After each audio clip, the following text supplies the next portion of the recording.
அனைவருக்கும் எனது அன்பு கலந்த வணக்கங்கள். நான் உங்கள் அஸ்ட்ரோ சின்னதுரை பிலிமிசைக்கூத்தூர் பெரம்பலூர் மாவட்டம். சுக்கிர தசையில் கேது புத்தி பலன்.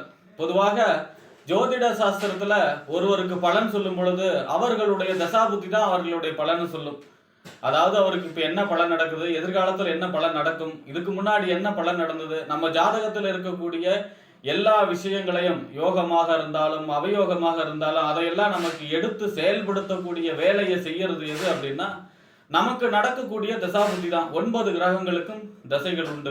இப்ப கேதுன்னா 7 வருஷம், சுக்கிரன்னா 20 வருஷம், சூரியன்னா 6 வருஷம், சந்திரன்னா 10 வருஷம், செவ்வாய்னா 7 வருஷம், ராகுன்னா 18 வருஷம்னு சொல்லி எல்லா கிரகங்களுக்கும் தசாபுத்திகள் உண்டு. இந்த தசைகள்ல 9 புத்திகளும் உண்டு. அதாவது பாத்தீங்கன்னா ஒருவருக்கு ஒரு தசை யோக தசை நடக்குது, பெரிய யோகம் இருக்கு, அந்த யோகம் அந்த தசை முழுவதுமே 20 வருஷமும் நடக்குமா, சுக்கிர தசைனா 20 வருஷமும் நடக்குமான்னா அதுல நடக்கக்கூடிய புத்திநாத அனுசரிச்சு அப்பப்போ பலன் நல்ல பலன் கூடவோ குறையவோ செய்யும்.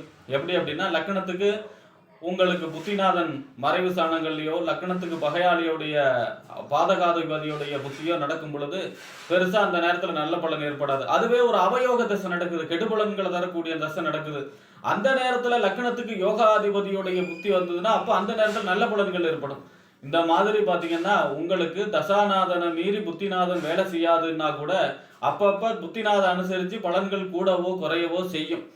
ஒவ்வொருத்தருக்கு பெரிய யோகம் இருக்கு, குருச்சந்திர யோகம், கஜகேசரி யோகம், விபரீத ராஜ யோகம், இப்படின்னு பல யோகங்கள் இருக்கு இல்லையா. இந்த பல யோகங்கள் இருந்தாலும் அந்த யோகத்துடைய தசா புத்தி நடைமுறையில வந்தாதான் அவருக்கு அந்த பலனை அனுபவிக்க முடியும். அப்படி இல்லைன்னா அதால அனுபவிக்க முடியாது. அதுவும் காலத்தோட வரணும். காலம் கடந்து 80 வயசுக்கு மேல சுக்கிரதச யோகம் வந்து அல்லது பாத்தீங்கன்னா குருச்சந்திர யோகம் வந்து எந்த பிரயோஜனமும் இல்லை. அந்த மாதிரி கரெக்டான வயசுல கரெக்டான யோகம் அதனுடைய தசாபுத்தி வந்தா மட்டும்தான் அவரால் ராஜ யோகமாக வாழ முடியும்.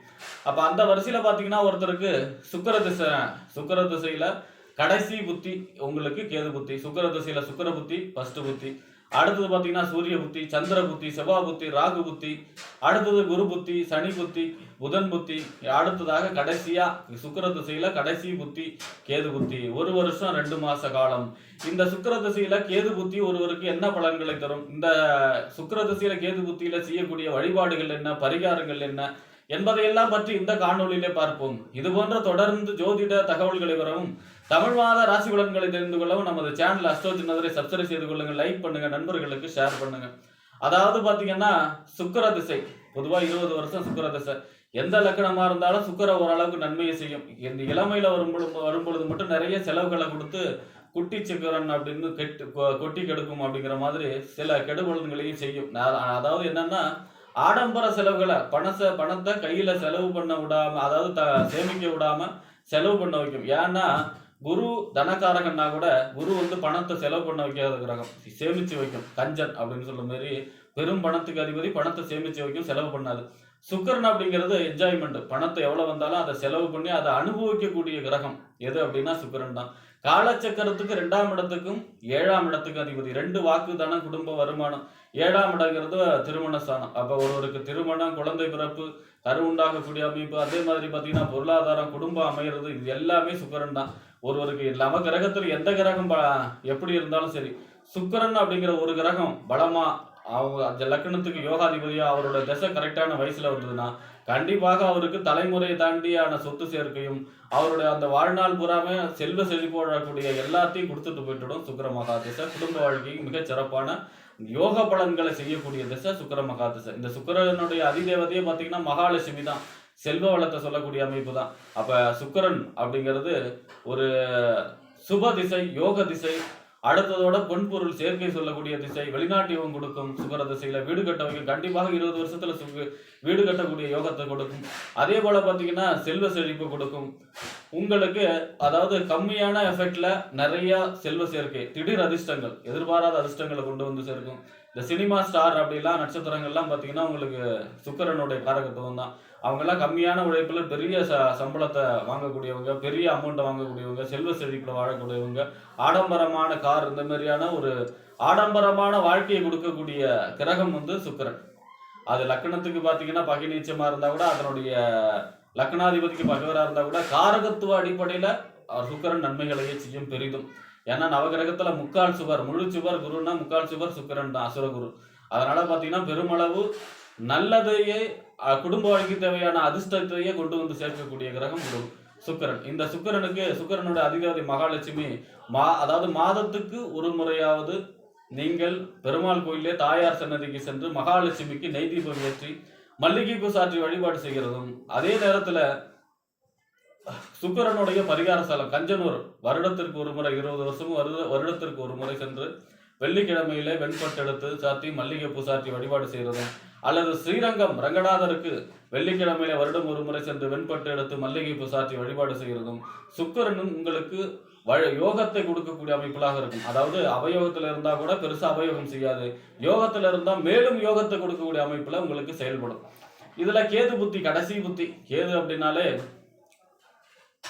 கெடுக்கிற கிரகம் அப்படின்னு சொல்றாங்க. அப்படி கிடையாது. கேது அப்படிங்கிறது உண்மையிலேயே நவகிரகத்துல கேதுதான் நம்மளுடைய பிறப்பின் நோக்கத்தை சொல்லக்கூடியது. ஒரு பிறப்பின் நோக்கமே கர்மாவை கழிச்சிட்டு முக்தியை நோக்கி பயணம் செய்யணும்.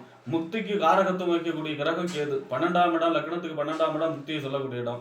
ஆனா கேது தான் ஒருத்தருக்கு முக்தி மறுபிறப்பு இல்லாமையை சொல்லக்கூடிய கிரகம்.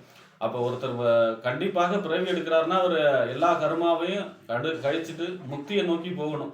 அது கேதுவை நோக்கி போகணும். அதுதான் அதோடைய வேலை. அப்ப கேதுங்கிறது தான் முக்கியமான உண்மையிலேயே நல்ல கிரகம். கேது அப்படின்னாலே ஆன்மீக கிரகம், சித்தர்களை சொல்லக்கூடிய கிரகம். எப்பவுமே தன்னை தடுக்கும், சுருக்கும். அதாவது தன்னோட இருப்பை பிரம்மாண்டப்படுத்தாது, வெளிப்படுத்தாது. எப்பவுமே கேது தன்னை உள்ளுக்குள்ளேயே எல்லா ரகசியங்களையும் வச்சிருக்கும் கேது அப்படிங்கிறது. அதனாலதான் பாத்தீங்கன்னா கேது மகாதிசையில பெரும்பாலும் குடும்ப வாழ்க்கை தேவையான நன்மைகள் நடக்காது. ஆன்மீக சம்பந்தமான வளர்ச்சியை கொடுக்கும். நிறைய சேத்திர தரிசனம் செய்யக்கூடிய அமைப்பு, அதே மாதிரி கோயில்கள்ல சித்தர்களுடைய மகான்களுடைய ஜீவசமாதிகள தரிசனங்கள்லாம் கிடைக்கக்கூடிய அமைப்பு, இந்த மாதிரி ஆன்மீக முன்னேற்றத்தை கொடுக்கும். நிறைய மனக்குழப்பத்தை ஏற்படுத்தும். பொதுவா உபஜெயஸ்தானம் என்று சொல்லக்கூடிய லக்னத்துக்கு 3, 6, 10, 11 பெருமளவு நன்மை செய்யும். 3ஆம் இடம், 6ஆம் இடம், 10ஆம் இடத்துல கேது இருந்ததுன்னா உங்களுக்கு நன்மைகள் நடக்கும். எடுத்த காரியத்தெல்லாம் வெற்றி, எதிரிகளை ஜெயிக்கக்கூடிய அமைப்பு, அரசு வழி அனுகூலங்கள் கிடைக்கக்கூடிய அமைப்பு, மருத்துவத்துறையில பெரிய வெற்றியை கொடுக்கக்கூடிய அமைப்பு, அரசியல்ல பெரிய மாபெரும் வெற்றியை கொடுக்கக்கூடிய அமைப்பு. ஏன்னா கேதுங்கிறது வெளிவட்டார பழக்கத்தை சொல்லக்கூடிய கிரகம். அதனால பாத்தீங்கன்னா சுக்கிர திசையில கேது புத்திங்கிறது அரசியல் சம்பந்தமான பெரிய வெற்றியை சொல்லக்கூடிய நேரம் இந்த 1 வருஷம் 2 மாச காலம் அப்படிங்கிறது. அப்ப பாத்தீங்கன்னா கேது குருவோட சேர்க்கை, குரு பார்வையெல்லாம் இருக்கும்போது இந்த மாதிரியான பெரிய நன்மைகளை செய்யும். அதாவது கேது 8, 12ல பகை, அதாவது நீச்சம்ங்கிறது கேதுவுடைய நீச்ச வீடுங்கிறது ரிஷபம். அப்ப பாத்தீங்கன்னா 8, 12ல மறைஞ்சி குருவுடைய பார்வை, குருவுடைய சேர்க்கை இல்லாம இருக்கும் பொழுது லக்னத்துக்கு அவயோகருடைய நட்சத்திர காலில் இருந்தாலும் பெருசா நன்மை செய்யாது.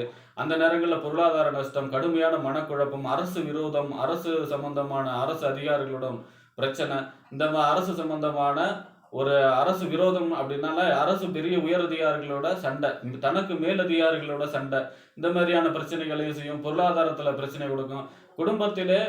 குடும்ப வாழ்க்கையில கருத்து வேறுபாடுகளை கொடுத்து பிரிவினையும் செய்ய வைக்கும். அவர்களுக்கு மருத்துவ செலவுகள், உடல் ரீதியான நோய்கள் ஏற்பட்டு மருத்துவ செலவுகளை செய்ய வைக்கும். ஆக கேது புத்திங்கிறது 1 வருஷம் 2 மாச காலமும் விநாயக பெருமானுக்கு வழிபாடு செய்ய வேண்டும். எப்படி இருந்தாலும் சரி, உங்களுக்கு அனுகூலமா இருந்தாலும் சரி, அனுகூலம் இல்லைனாலும், அனுகூலமா இருந்தா மேல அனுகூலம் அதிகரிக்கும். அவங்களுக்கு கெடுபலன்களை நடக்கக்கூடிய அமைப்புல இருந்தாலும் நீங்க வழிபாடு செய்யும் போது அந்த கெடுபலன் நடக்காது. விநாயக பெருமானுக்கு திங்கட்கிழமை தோறும் தேங்காய் நிலை விளக்கேற்றி அருகம்புல் சாற்றி வழிபாடு செய்கிறதும், இந்த 1 வருஷம் 2 மாசத்துல ஒரு தடவையாவது கீழப்பெரும்பள்ளம் போய் ராகு காலம் அல்லது யமகண்டத்துல பாலாபிஷேகம் செய்யறதும் மிகச்சிறந்த பரிகாரமாக அமையும். ஆக அதாவது சுக்கிர திசையில கேது புத்திங்கிறது உங்களுக்கு அரசியல் வெற்றியும், எதிரிகளை ஜெயிக்கக்கூடிய அமைப்பும், அதே மாதிரி பாத்தீங்கன்னா ஆன்மீக முன்னேற்றம், சேத்திர தரிசனம், மகான்களுடைய ஜீவசமாதி வழிபாடு, இந்த மாதிரியான நல்ல பலன்கள் பெருமளவு ஏற்படும். விநாயக பெருமான் வழிபாடும், அதாவது சுக்கிரனுடைய அதிதேவதை மகாலட்சுமி வழிபாடு செய்யும் பொழுது அதாவது சுக்கிர திசையில கேது புத்தி என்பது உங்களுக்கு புகழை சொல்லக்கூடிய அமைப்பு, வெளிவட்ட பழக்க வழக்கங்கள்ல பெரிய நன்மையும், அதே போல பார்த்தீங்கன்னா அரசியல் வெற்றிகளையும், அந்தஸ்து புகழ் உயரக்கூடிய அமைப்பையும் கொடுக்கக்கூடிய காலமாக இருக்கும் என்று கூறி விடைபெறுகிறேன். நன்றி, வணக்கம்.